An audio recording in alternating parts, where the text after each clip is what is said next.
గాక. మరి ఈ రోజు వాగ్దానం చూసుకుందాం. కీర్తనలు 146:8. యెహోవా కృంగిన వారిని లేవనెత్తువాడు. హల్లెలూయా. చూడండి, దేవుడు ఈ రోజు కృంగిన వారిని ఏం చేయబోతున్నాడంట? లేవనెత్తబోతున్నాడంట. హల్లెలూయా. ఈ రోజు నువ్వు కృంగి ఉన్నావా?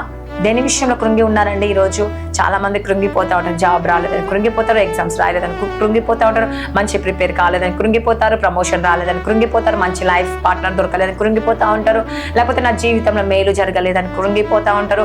ఇక అనేక రకాలుగా కృంగిపోతూ ఉంటారండి. హల్లెలూయా.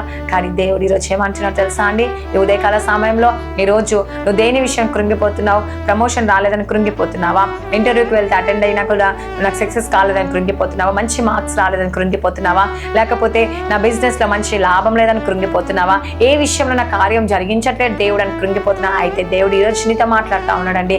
ఏ విషయంలో మనం కృంగిపోవద్దంట. ఎందుకంటే ఎవరు లేవనెత్తేవాడంట?